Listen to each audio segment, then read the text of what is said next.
Hello guys, welcome back to my channel. আর আমার নতুন ভিডিওর সাথে তোমাদের সবাইকে নতুন আরও একবার ওয়েলকাম। তো তোমাদেরকে তো জানিয়েছিলাম যে সোলাপুরে যাব ঘুরতে, সেই জন্য আর কি প্যাকিং ট্যাকিং করছিলাম। তো ফাইনালি দেখো বেরিয়ে পড়েছি। আর আমাদের ট্রেন ছিল হচ্ছে ভোর 6টায়, তো বাড়ির থেকে বেরিয়েছি হচ্ছে 5টায়। সেই জন্য না ভিডিওটা আর কন্টিনিউ করতে পারিনি, ডিরেক্ট ট্রেনে উঠেই করলাম।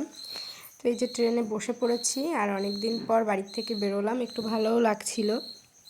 আর এদিকে ঈশান তো কালকে রাত্রে একটু পড়ে গেছিলো, পড়ে গিয়ে ওর নাকে একটু লেগেছে, তো একটুখানি ঝোলে মতো গেছে, দাগও হয়ে গেছে অনেকটা।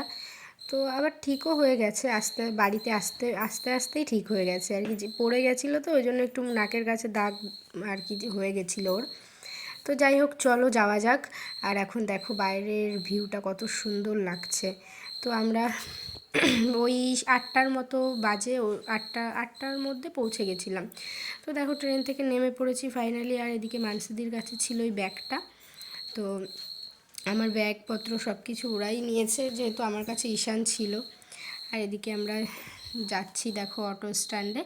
তো ওখানে দাঁড়াবো, অটোতে উঠবো। তো ফাইনালি দেখো বাড়িতেও চলে এসেছি। তো বাড়িতে এসে ব্রেকফাস্টে ছিল হচ্ছে ধোকলা। তো খেয়ে আর কি স্নান টান করে রেডি হয়ে আমরা বেরিয়ে পড়েছিলাম আর কি যাদের বাড়ি যাব। কারণ মানসিদির আর কি বোনের ছেলের পৌষ পার্বণের একটা উৎসব আছে। তো এখানে বাচ্চাদের ওই যে আগের দিন তোমাদের ছোট একটা শর্ট ভিডিওতে শেয়ার করলাম, বললাম যে এখানে ছোট বাচ্চাদের পৌষ পার্বণে যাদের 2 বছরের পরে বয়স তাদেরকে আর কি ফল ফ্রুট দিয়ে আর কি বরণ করা হয়। তো সেই অনুষ্ঠান উপলক্ষে আসা।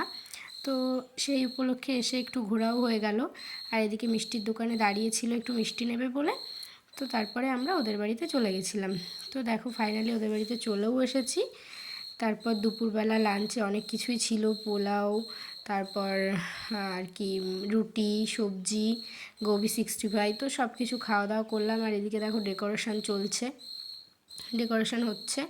আর আমি ঈশানকে নিয়ে আর কি একটু উপরে গিয়ে বসেছিলাম, উপরে একটু বসে রেস্ট নিলাম, নেওয়ার পরে আর কি ওরা নিচে সব কিছু অ্যারেঞ্জমেন্ট করছিল। উঠলে নিচে যাবো, তো সন্ধ্যাবেলা অনুষ্ঠান আছে, সেই উপলক্ষে আর কি আসা। ওই অনুষ্ঠান দেখে তারপরে কালকে মেলাতে ঘুরতে যাবো। তো মেলা থেকে ঘুরে টুরে বাড়িতে যাবো। তো মোটামুটি ভালোই লাগছে এসে, যেহেতু অনেকদিন পর বাড়ি থেকে বেরোলাম। আর জায়গাটাও খুব সুন্দর সত্যি বলতে। তো যাই হোক, চলো তোমরা ব্লগটাকেও স্কিপ করো না, দেখতে থাকো আর আমার সঙ্গে থাকো। আর আসার সময় আমরা অটোতেই এসেছি, সেজন্য আর কি যেহেতু ও আসেনি, মানে আমার বর আসেনি, তো সেখানে আমার একাই ঈশানকে নিয়ে আর কি সব কিছু করতে হচ্ছে। যদিও সবাই খুব হেল্প করছে, তবু একটা বাচ্চা নিয়ে সব থেকে মায়ের দায়িত্বটাই বেশি থাকে না। তো যাই হোক চলো, এরা খুবই সাপোর্টিভ, মানে সবসময় বলছিস না এটা করো ওটা করো, ওকে আমার কাছে দাও, কিন্তু কি আননোন জায়গা না, ঈশান কারোর কাছে যেতে চাইছে না। তো যাই হোক এইভাবেই দিনটা কাটছে। তো খুবই ভালো লাগছে আজকে এসে ঘুরতে এসে। তো যাই হোক চলো, তোমরা ব্লগটা দেখতে থাকো, কেউ স্কিপ করলো আমার সঙ্গে থাকো। আর সন্ধ্যাবেলা কিন্তু খুব ইন্টারেস্টিং একটা ভিডিও তোমাদের সাথে শেয়ার করবো, সেটার জন্য কিন্তু পুরো ভিডিওটা স্কিপ না করে তোমাদের দেখতে হবে।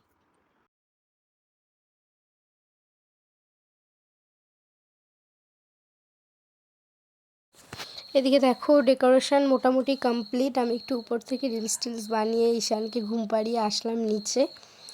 তো ভালোই ডেকোরেশন করেছিল, পুরোটা ঘুড়ি দিয়ে আর ব্ল্যাক কালার আর ইয়েলো কালারের আর কি একটা বেলুন দিয়ে সাজিয়েছিল।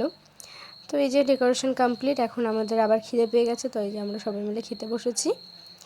দেখো কত কিছু রান্না করেছিল আমরা আসবো বলে। তো সত্যি খাবারগুলো খুব টেস্টি ছিল, খুব ভালো করে তৃপ্তি করেই খেলাম। তো চলো খাওয়া দাওয়া করে দেখো এখানে রঙ্গোলি করছিল অঞ্জলি, বসে বসে দেখছিলাম। তো চলো দেখা হচ্ছে নেক্সট ভিডিওতে, দেখতে থাকো তোমরা, সঙ্গে থাকো।